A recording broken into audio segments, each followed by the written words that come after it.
what's the best way to protect your wealth right now, and probably what are some of the things we need to look out for going forward as far as growing our wealth and really making the best of this crisis and this wealth transfer that we find ourselves in. Sure, that's a great question, and I like to start with a real quick story. Go back to 1922, the German Weimar Republic hyperinflation, and that's a well-known story. Everyone knows what happened. We don't need to recite that. But there was an individual at the time, and his name was Hugo Stinnes, and I talk about this at the end of chapter 6. The end of chapter 5 of my book, The New Great Depression. Hugo Stinnes saw the hyperinflation coming. And he went out and before it hit and borrowed all the Reichsmarks he could. That was the currency at the time. And he invested in hard assets. He bought coal, steel, shipping assets, railroads, etc. Then he just waited. And here comes the super hyperinflation. Well, he paid back all the debts. I like to say he paid pennies on the dollar, but it was a millionth of a penny on the dollar. They were sweeping the currency down the sewers. But he went through the exercise of paying back his debt with this worthless currency, and he kept the assets. And he became the richest man in Germany.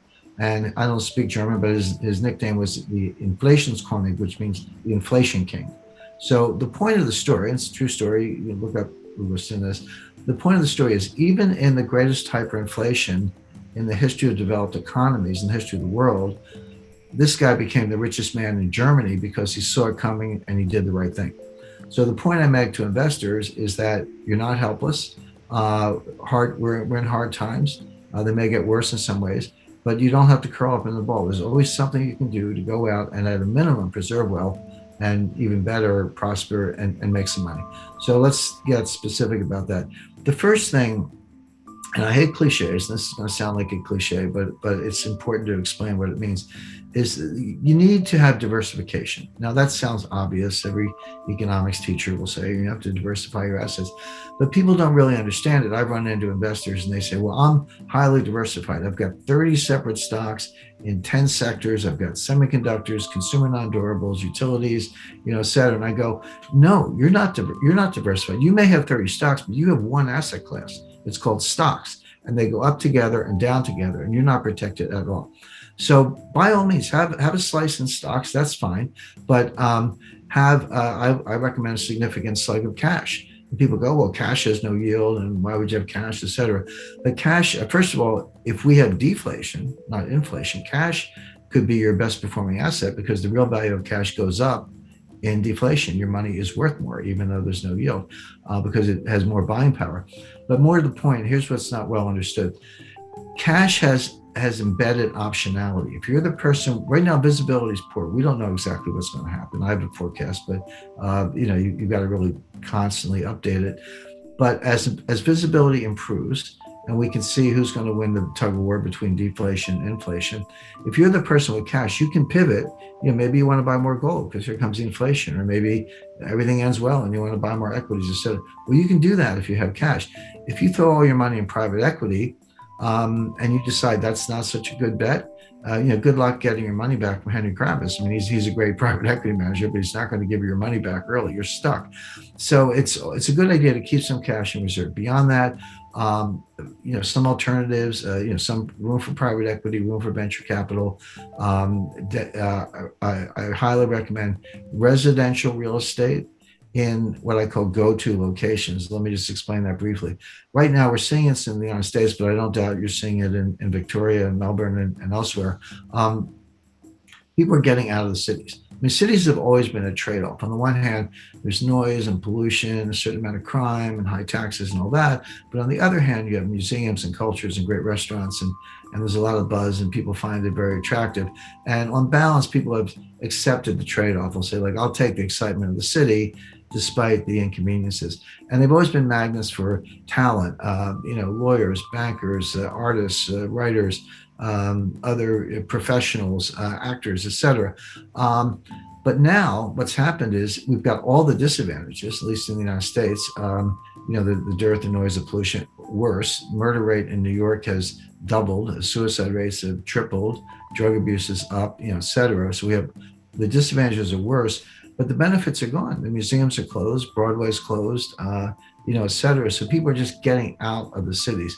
And so residential real estate in places like Los Angeles, New York, San Francisco, Seattle, elsewhere, and I dare say Melbourne, are actually collapsing. But you say, where are they going? In the United States, they're going to Miami, Nashville, Tennessee, Austin, Texas, Boise, Idaho, Phoenix, Scottsdale, and some other kind of magnet cities. So basically, residential real estate in the places where people are going. Miami is red hot right now. Phoenix, red hot. Austin, same thing. So there are good opportunities there. Commercial real estate, forget it. It's nowhere near the bottom. Probably wouldn't even look at it for maybe another year. And then finally, gold. I recommend 10% gold. People, I talk about gold all the time, and people always want to put words in your mouth, and they go, well, Jim Rickards says, sell everything and buy gold. I've never said that. I don't believe that. It's not the end of the world. We'll get through it. We'll muddle through. But 10% gold, yeah, that's a good piece to have. It's your inflation protection, obviously. It's also, if it's physical gold, it's a non-digital asset. If it's gold miners, it's a leverage bet, so you can make even more money. But people don't understand that gold does very well in deflation. In 1929 to 1933, the longest period of sustained deflation in U.S. history, gold went up 75%, from $20 an ounce to $35 an ounce. There's a reason for it. That's going back to what I said earlier. Governments get so desperate in deflation that they devalue the dollar and raise the dollar price of gold to get inflation. So gold ends up being the vehicle to break the back of deflation, which they have to do. So gold does well in just about every state of the world. In conclusion, as we navigate the complexities of today's economic landscape, the wisdom of historical experiences guides us towards sound wealth protection strategies. The story of Hugo Stinnes during the Weimar Republic's hyperinflation serves as a powerful reminder that even in the face of economic challenges, strategic decisions can lead to wealth preservation and prosperity. Diversification takes center stage as a misunderstood yet crucial aspect of building a resilient portfolio. Genuine diversification goes beyond superficially spreading investments, and our exploration has shed light on what it truly means to safeguard wealth. The often underestimated role of cash emerges as a key player, offering not only stability during times of deflation but also the flexibility to pivot as economic conditions evolve. Real estate in strategic locations, venture capital, and a calculated allocation to gold round out a comprehensive approach to wealth management. As we confront the uncertainties of the financial landscape, these insights aim to empower investors to make informed decisions, whether they're protecting existing wealth or seeking opportunities for growth. The path forward may be uncertain, but armed with knowledge and a diversified strategy, investors can navigate these waters with confidence and resilience.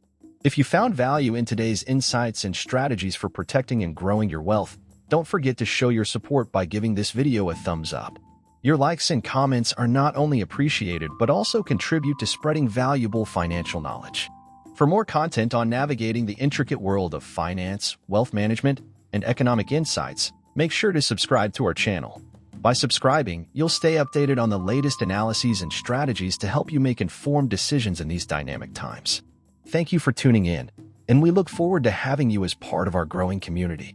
Until next time, stay informed, stay empowered, and stay ahead in your financial journey. Subscribe now for more invaluable content, and I'll see you in the next video.